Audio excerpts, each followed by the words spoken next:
아멘. 할렐루야. 잘 계셨죠? 네, 더위가 점점 가까이 오는데 더위만 되면 제가 걱정이 있어요. 여러분들이 주무시거든요. 그래서 그런데 괜찮아요. 주무시면 주무셔도 됩니다. 그러나 주무시고 나서 집에 가서 설교를 한 번 더 들으세요. 괜히 녹화하는 게 아니니까 해서 들으시고 가슴에 새길 수 있기를 바랍니다. 예수님이 이런 말씀하셨어요. 너희는 먼저 그의 나라와 그의 의를 구하라. 다 같이 그리하면 이 모든 것을 너희에게 더하시리라. 너희가 먼저 그의 나라를 구하면 나중에 내가 모든 것 더해줄게.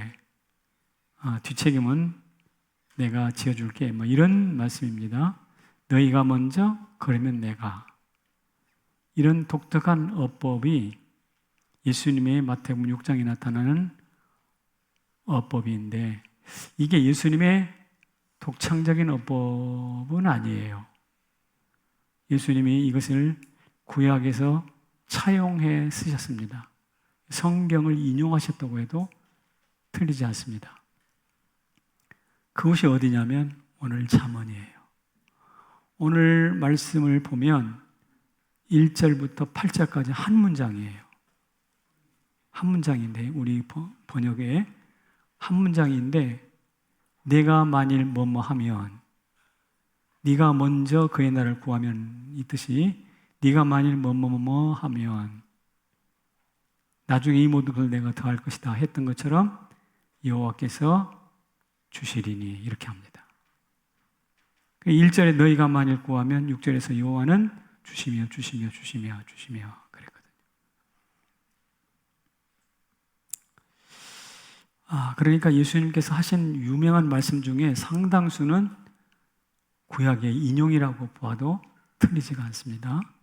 그런데 예수님께서 우리로 하여금 먼저 구하고 예수님이 나중에 뒷책임, 뒷감당해 주시는 이 구도에는 비밀이 한 가지가 숨겨 있습니다.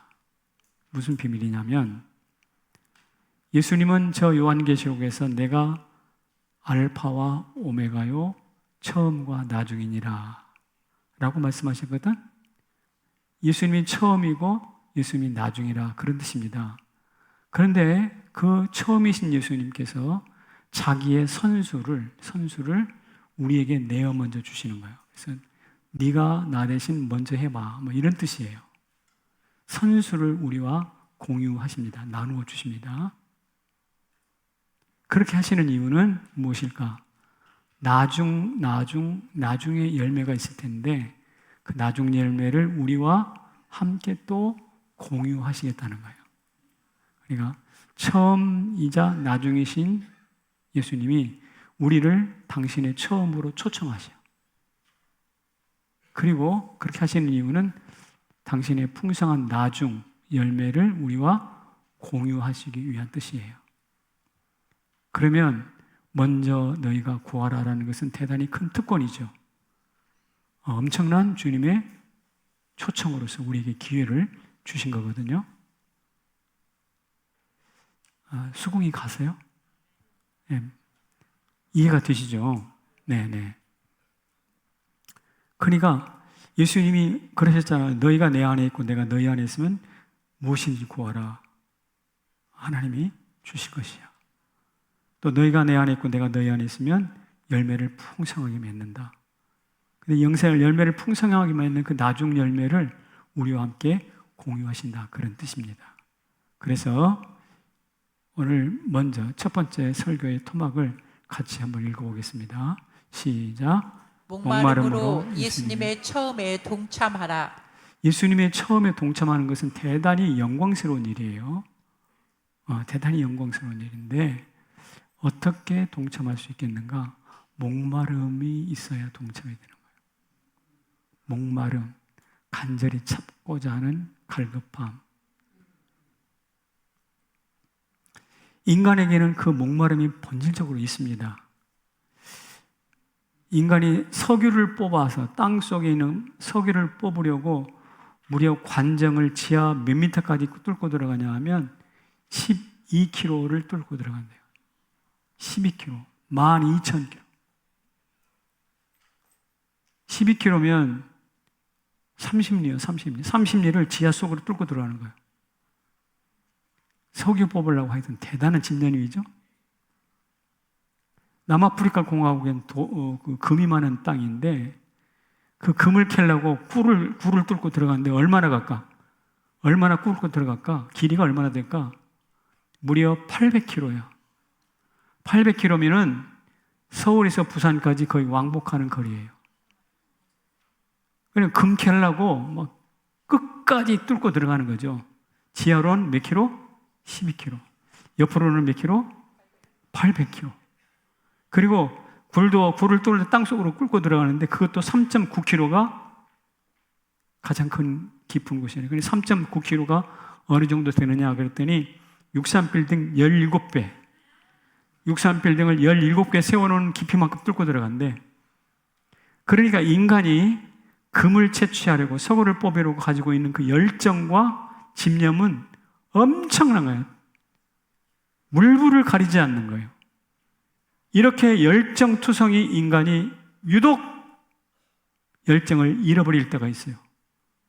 하나님을 섬길 때, 하나님의 지혜를 구할 때, 하나님을 예배할 때, 그때는 다 자.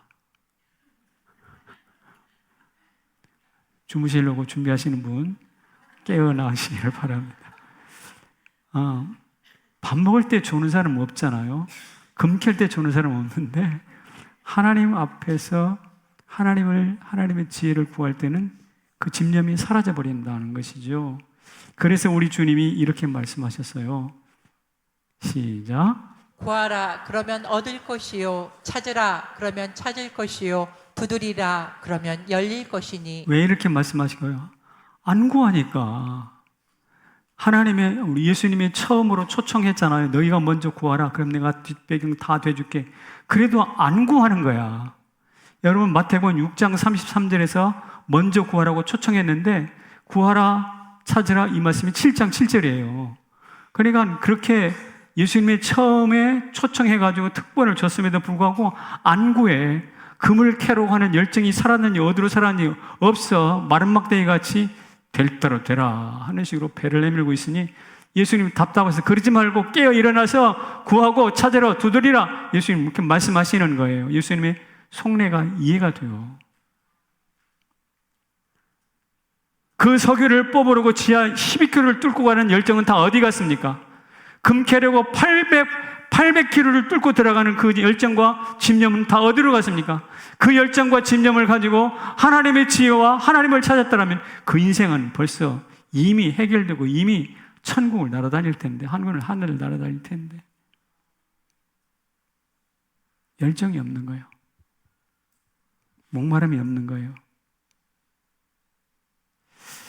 우리나라 어느 한 퇴역 장군께서, 사성 장군께서 언론과 인터뷰하다가 그런 말을 했습니다. 오늘 이 시대를 바라보고 이렇게 탄식하는 거예요. 한번 읽어봅시다. 시작. 지식인이 많으나 지성은 없고, 정치인은 많으나 정치는 없고, 교육가는 많으나 스승은 없고, 55만 장병에 군인은 없고, 5천만 인구에 어른이 없다. 어때요? 그런 것 같아요? 좀 공감이 되세요? 저는 참 공감을 많이 했어요. 여러분, 박사학위 가진 사람이 부지기수예요. 지식인이에요. 근데 참된 지성은 없어요. 그런 사람들이 악한 짓 더 많이 하는 경우도 있더라고요. 여러분, 여의도에 가면 정치가가 얼마나 많습니까? 시의회, 성남시만 하더라도 시의회에 의원들이 얼마나 많습니까? 정치인은 수두룩 뻑뻑한데 진정한 정치가, 정치인은 보이잖아요. 학교에 가면 교육가들 참 많아요. 인터넷만 열어보세요. 유튜브만 열어보세요. 전부 다 스승 돼가지고, 전부 다 교육가가 돼가지고 가르치려고 하는데 참된 스승은 없어요. 55만 군인 장병들이 휴전선을 지키고 있지만, 그러나 진짜 목숨을 바쳐서 이 나라를 구할 군인은 찾아볼 수 없고, 5천만 인구가 이 땅에 살고 있지만, 그러나 참된 어른이 없다라는 말을 하셨어요. 제가 참 공감했습니다. 근데 이 이유가 뭘까요? 목마름이 없다는 거예요. 목마름이 없어요. 공부를 하긴 하는데 참된 지식에 대한 목마름이 없으니까 그냥 하기 따라 하는 거예요. 하기 따라. 애들을 가르치긴 해. 그런데 뭐 하려고? 밥벌이 하라고. 월급 받아야 되니까. 정치하긴 해. 왜? 권력을 잡아야 되니까.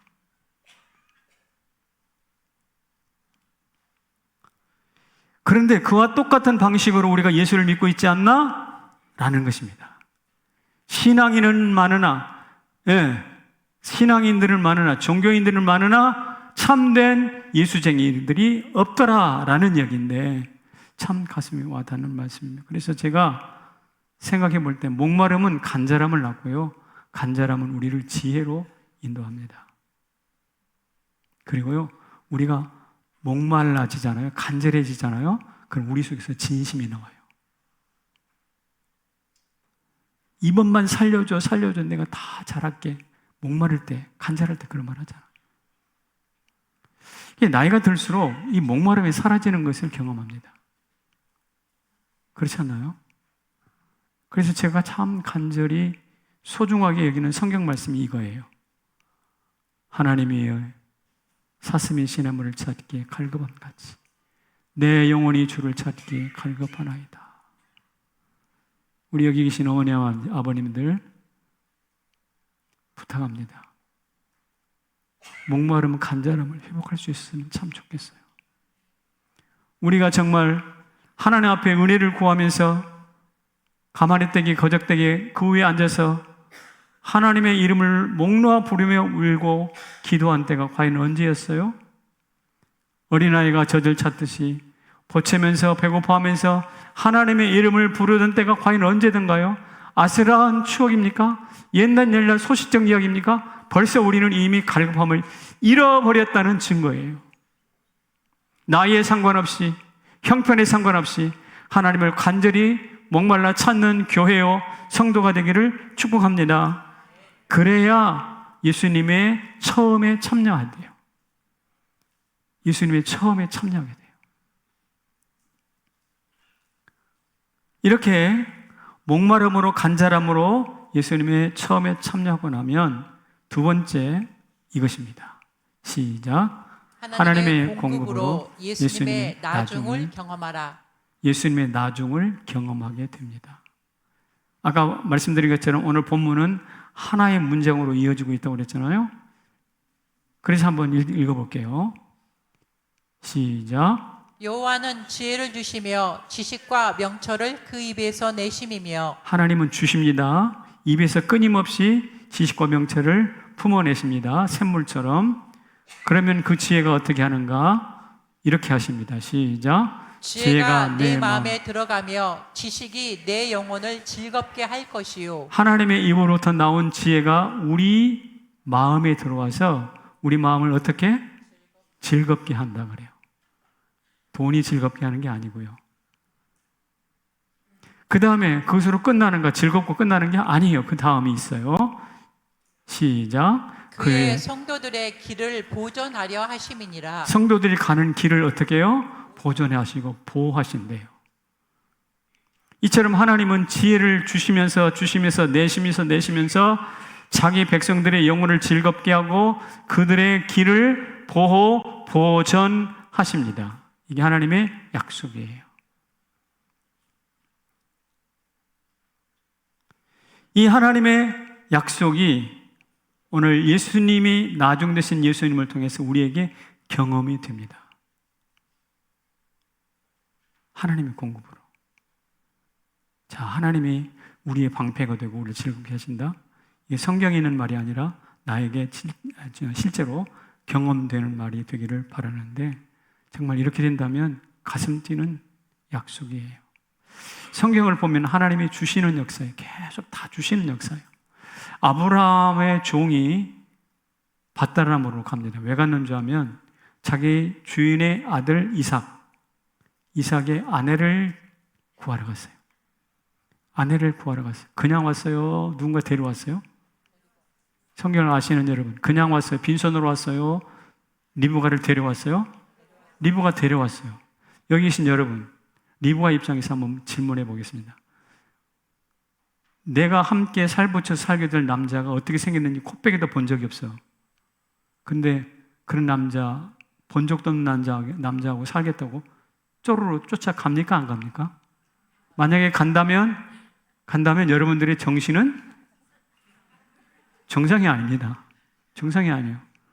한 번도 만나보지 못한 남자하고 어떻게 내가 그 남자와 결혼해 살리라 하고 갑니까? 정신이 이상한 거예요. 그런데 리브가는 그 일을 했네. 자, 리브가가 미친 겁니까? 하나님이 섭리하신 겁니까? 하나님이 하신 일이에요. 그러니까 하나님이 주셨잖아요. 그러면 자기 아내만 주셨나? 이삭에게? 아니요. 계속해서 1년 농사에서 거부가 되게 했고 우물을 팔 때마다 100% 우물이 나오게 하셨어요. 솔로몬에게는 1000번째 기도를 드리자 세상에 따라올 수 있는 지혜를 주셨고, 엘리야가 갈멜산에서 제단을 쌓을 때 하늘에서 불이 떨어졌어요.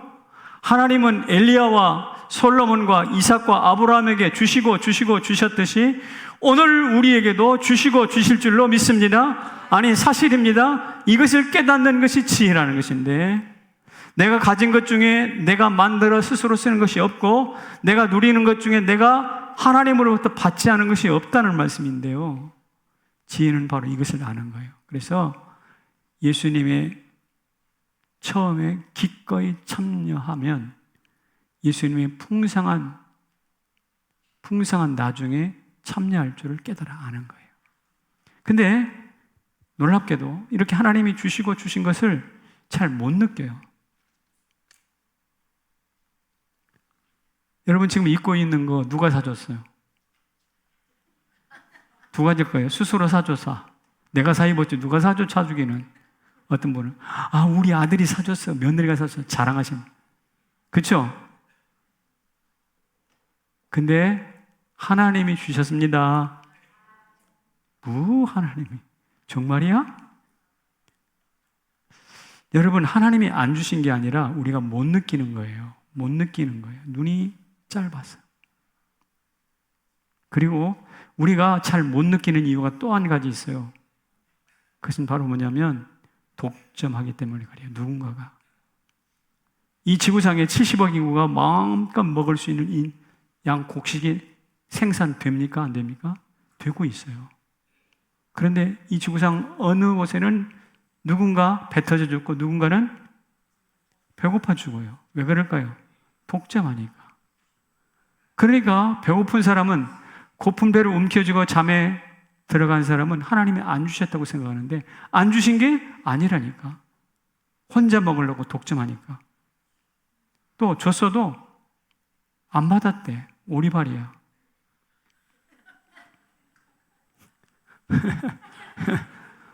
오리발 명수야. 받아 먹고도 안 받은 적 없대. 여러분, 양식만 그렇게 하는 게 아니라 권력도 그렇습니다. 권력도 말이죠. 권력은 부자 간에도 못 나눈다 그러지. 예. 그래서 압살롬이 다윗에게 반란을 일으켰잖아요. 부자 간에. 유산은 형제 간에도 잘 못 나누게 다 독점하려고 하니까. 다툼이 일잖아요.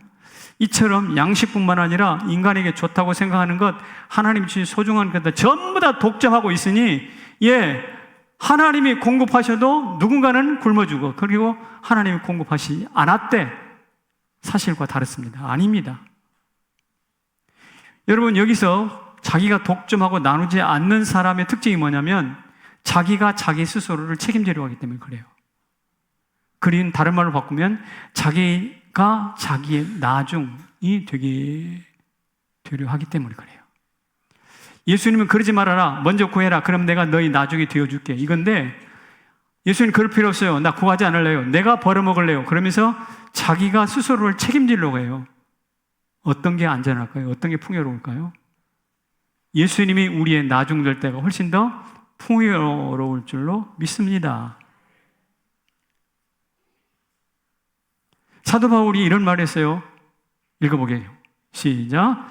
내가 나 나의 된 것은 하나님의 은혜로 된 것이니. 저 말씀을 어디서 했냐면 고린도전서에서 했어요. 그리고 고린도전서 15장에서 했는데 여러분 알다시피 고린도전서 15장은 부활장입니다. 부활 이야기하면서 사도 바울이 했던 이야기입니다. 저게. 그런데 저기서 말하고 있는 하나님의 은혜라는 것은 뭐냐면 은혜가 말하는 것은 무엇이냐면 예수님의 부활이에요. 나는 부족하지만 예수님의 최종 나중이 부활이시잖아요. 부활 예수. 그 부활 예수께서 그 부활을 나에게 함께 나누어 주실 것이다. 그래서 나도 예수님처럼 부활할 것이다. 라는 것을 머리에 두고서 나의 나된 것은 하나님의 은혜로 되었다라고 선포하는 것이죠.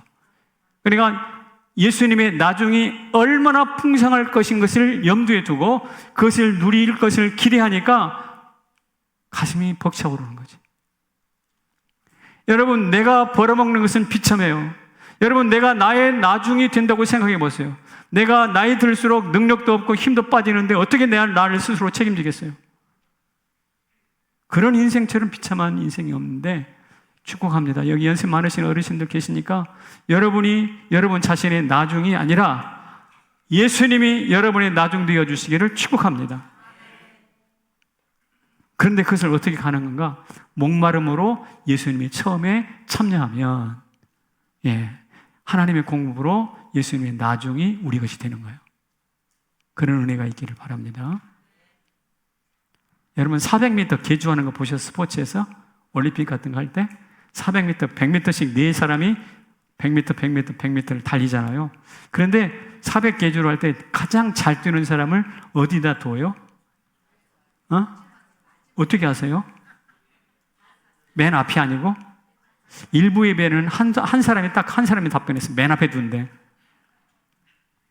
근데 제가 아는 상식으로는 맨 나중에 둬요. 첫 번째 주자가 잘 못 뛰고 2등하고 3등하고 꼴등하고 막 그러다가도 심지어 마지막 주자가 꼴등에 바통을 받았더라도 잘 뛰는 사람은요 총알 같이 막 다다다다다 달려가지고 모든 사람 다 따라 마셔. 따라 마신다는 말 아세요? 따라 마셔가지고 마지막에 1등으로 꼴이 나는 경우들을 저는 자주 봤어요. 이게 바로 400계주의 묘미인데 가장 잘 뛰는 사람이 마지막 주자예요. 그런데 여러분의 인생도 가장 나중에 여러분이 직접 뛰시렵니까? 예수님이 뛰어주면 좋겠습니까? 예수님 바로 그 말이에요. 내가 너희의 나중 되어줄게. 이 모든 것을 너희에게 더하시리라. 할렐루야. 그렇습니다. 그렇게 되기를 원한다면 어떻게? 우리가 간절함으로 목마름으로 예수님의 처음에 동참하는 거예요.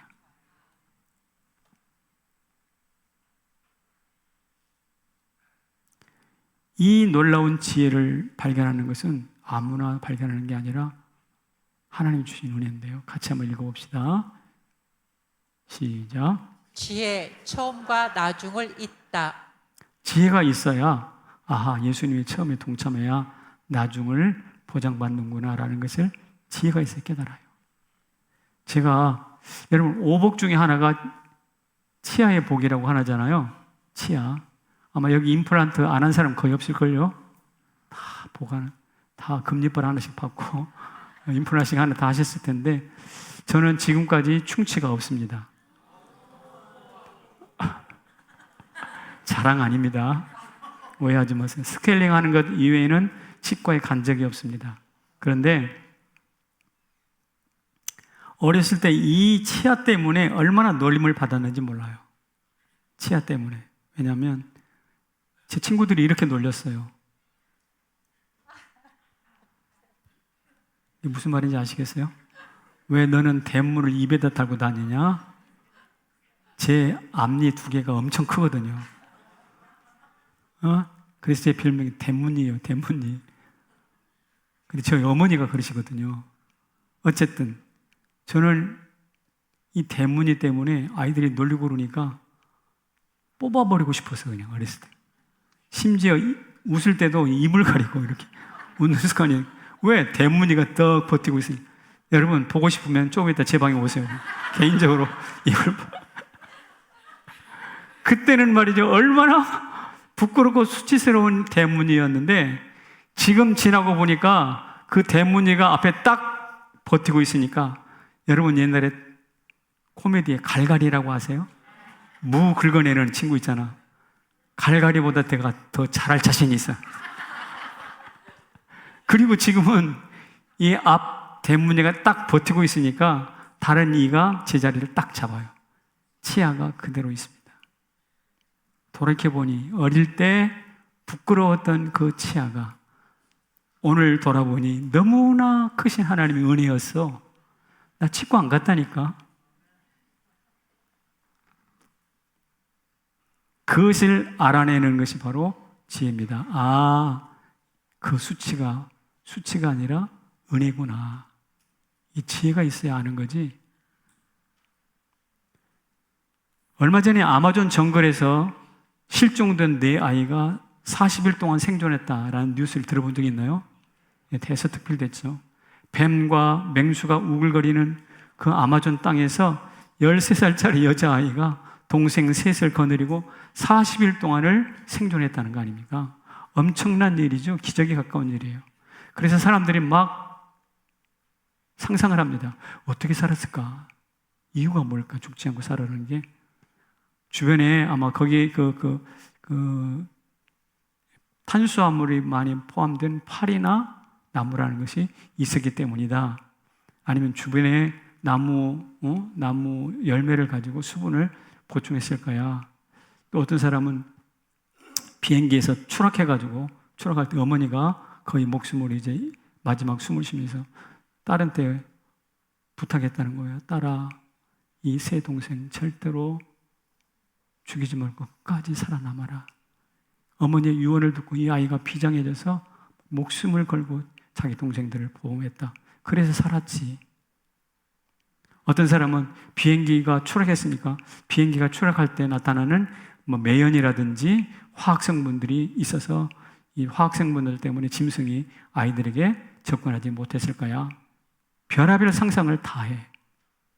이 사람들이 40일 동안 죽지 않고 살아가는 이유를. 그런데 제가 볼 때는 시답지 않은 답변입니다. 온전한 답변이 아닙니다. 제가 볼 때는 딱 하나예요. 이것 때문에 살았어요. 하나님이 살린 거지. 하나님이 살린 거예요. 하나님이 제2의 튼튼한 대문이를 주셨던 것처럼 하나님이 40일 동안 살려주신 거죠. 그거 말고 다른 이유가 설명이 필요 없어요. 사실 설명 불가사의한 불가능한 일을 자꾸 억지로 설명하면 오히려 미궁에 빠집니다.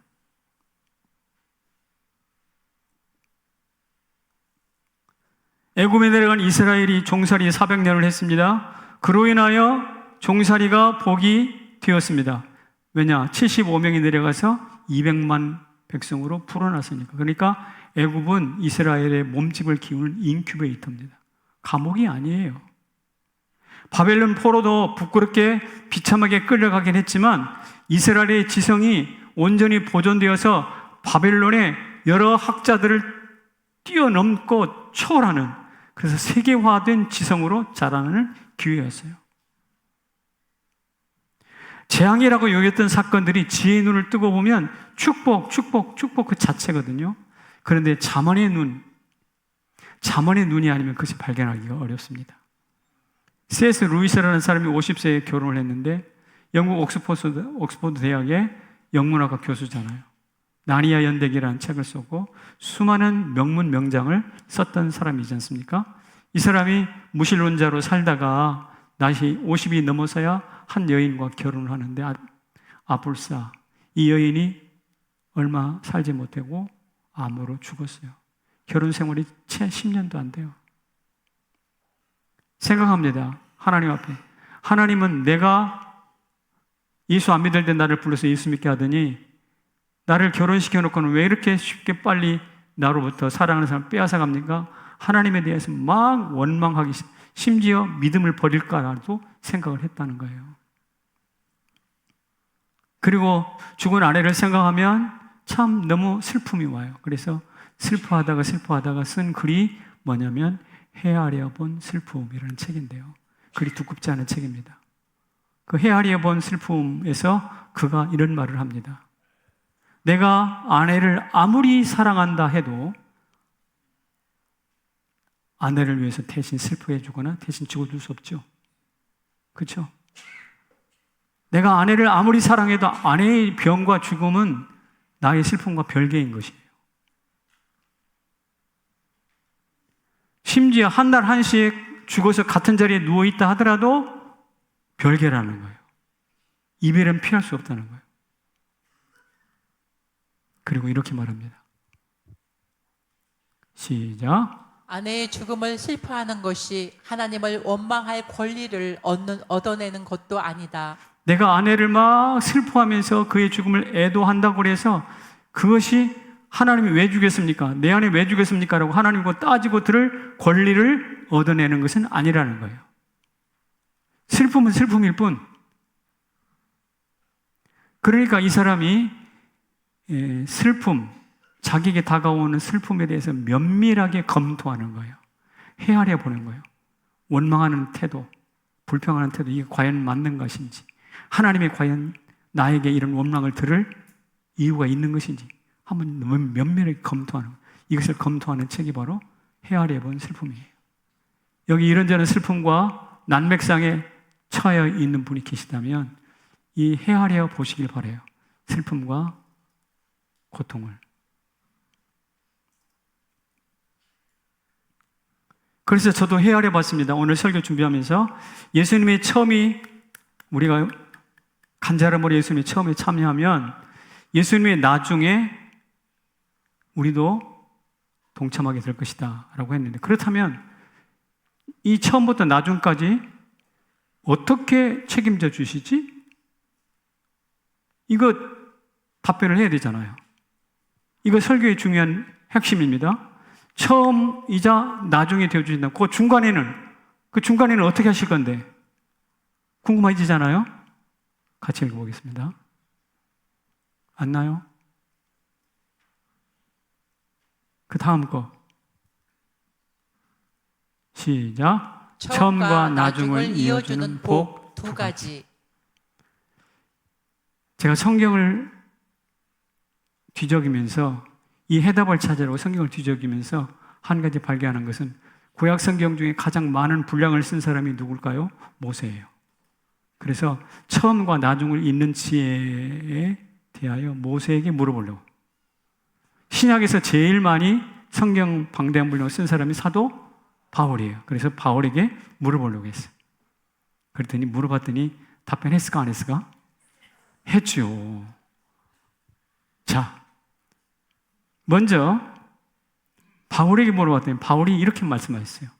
그 과정, 처음과 나중 그 과정을 책임져 주신단다.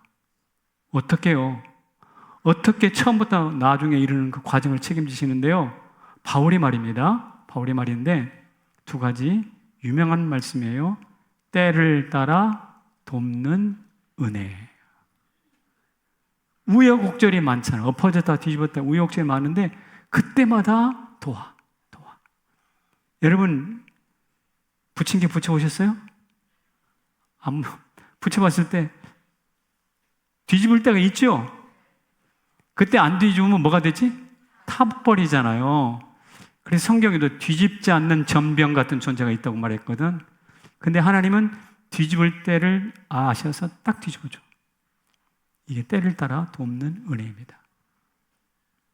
이런 때를 따라 돕는 은혜로 처음부터 마지막 나중에 이를 때까지 그때마다 도와주신다는 거예요. 할렐루야!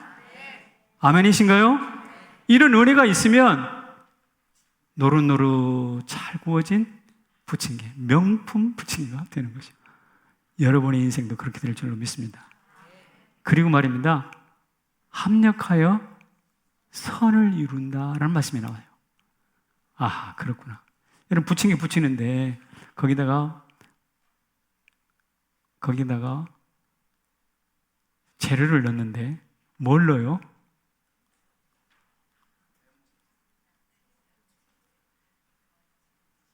배추도 넣고 솔도 넣고 솔 아세요? 솔? 부추.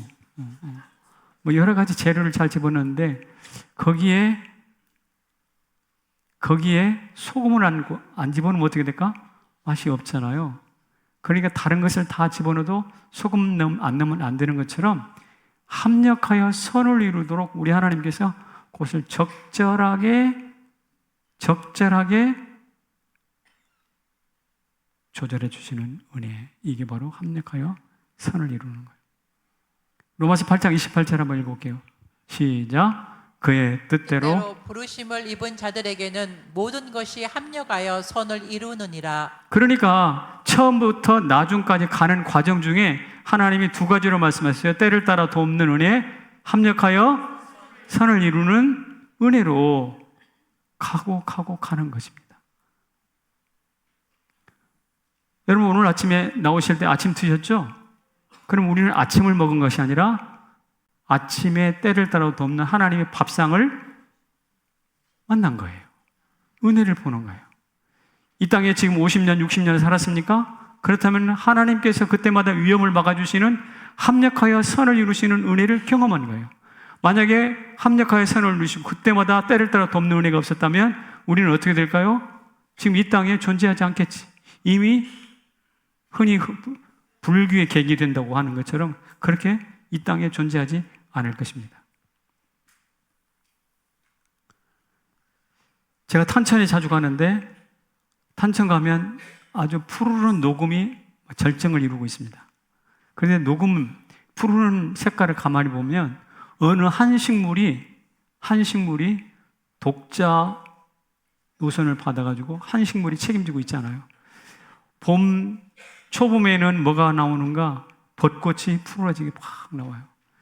그러다가 물풀의 나무 이런저런 나무들이 푸르름을 싸고 지금은 억새와 갈대가 막 넘실거리고 있어요. 그 옆에 개망초도 피어 있어요. 그러니까 이 여름의 녹음이라는 것은 어느 한 나무가 독자적으로 푸르름을 자랑하고 있는 게 아니라 여러 나무들이, 여러 풀꽃들이 하나로 묶여져서 합력하여 녹음을 이루고 있더라고. 그래서 제가 합력하여 선을 이룬다라는 것이 뭔지를 알았어요. 때를 따라 돕는 은혜, 그리고 뭐라고? 합력하여 선을 이루는 은혜가 우리를 지도하실 줄로 믿습니다. 그리고 모세에게 물어봤어요. 사도 바울은 과정을 이야기하던데 모세에게 물어봤더니 모세가 유명한 말을 했어요. 이 말씀은 한번 읽어봐야 됩니다. 신명기에 있는 말씀인데요.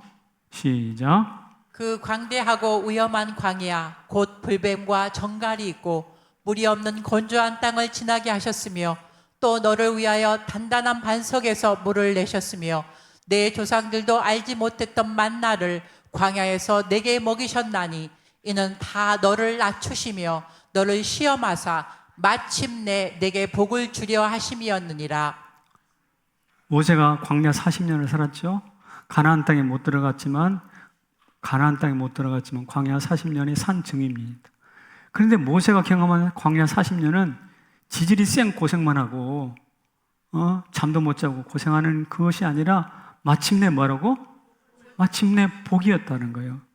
예, 불뱀도 있고 전갈도 있고 메마른 광야도 있었지만 매일의 만나를 주셨고 반석에 물을 내려 주셔서 각종 보호하시고 불뱀을 노뱀으로 치료하시면서 마침내 이스라엘을 복 주시려 하셨더라. 마침내 복이었더라. 광야 40년은 재난과 눈물과 한숨이 아니라 하나님의 은혜였더라. 마침내 복이었더라. 이렇게 딱 맞췄다니까. 이게 모세의 결과를 책임지신 하나님의 지혜에 대한 증언이에요. 사랑하는 성도 여러분, 오늘 이런 하나님의 복이 우리를 책임져 주실 줄로 믿습니다. 이런 복이 있으니 예수님의 처음에 동참된 우리들이 예수님의 나중까지 참여하게 되는 것입니다. 하나님의 지혜가 어느 정도냐면 우리가 일주일에 교회 나와서 6시간씩 예배를 드린다고 합시다. 6시간 예배를 드리면 적어도 예배를 3번 드려야 돼. 예배 한 번 드리고 훈련을 다 받아야 돼. 그래 6시간 교회에서 머무게 되는 것입니다. 그런데 평생 그렇게 60년을 믿으면 교회에서 며칠을 머물게 되느냐면 720일을 머물게 돼. 하루에 주일날 하루 나와서 6시간씩 열심히 예배를 드린다면 굉장히 잘 예수 믿는 사람이죠. 이분이 한 주일도 빠지지 않고 60년을 그렇게 하면 교회에 머무는 시간 계산해 보니까 720일이야. 720일이면 몇 년입니까? 딱 2년이야. 근데 우리는 2년을 하나님께 드리고 영생을 얻습니다. 계산이 안 돼요? 딱 2년을 하나님께 드리고 영원을 얻습니다. 그런데 세상에서는 이런 손해나는 장사하는 사람 아무도 없어요. 세상의 계산법이 아니에요. 하나님은 우리한테 2년을 받으시고 애따 여기 있다 영원을 누려라 라고 풍성하게 주세요. 이게 하나님의 방식이에요. 저는 이것을 하나님의 은혜라고 표현합니다. 그리고 하나님의 지혜라고 표현합니다. 2년의 시간을 받으시고 영원을 허락하시는 하나님 감사합니다. 그 하나님이 우리로 하여금 갈급함으로 예수님의 처음에 동참하시게 하시더니 어떻게 해요? 때를 따라 돕는 은혜, 합력하여 선을 이루는 은혜, 마침내 복을 주시는 그 복으로 예수님의 나중, 부활 예수의 나중에 동참케 하실 줄로 믿습니다. 2년 예배 받으시고 우리에게 평생을 주실 줄로, 아니 영원을 주실 줄로 믿습니다. 짧은 기도 한마디 들으시고 우리의 인생을 평생도록 책임져 주실 줄로 믿습니다. 우리의 작은 헌금을 받으시고 우리의 일생 필요한 것을 채워 주실 줄로 믿습니다. 이게 하나님의 지혜입니다. 이런 은혜가 우리 모두에게 있기를 축복합니다. 자리에서 일어날까요?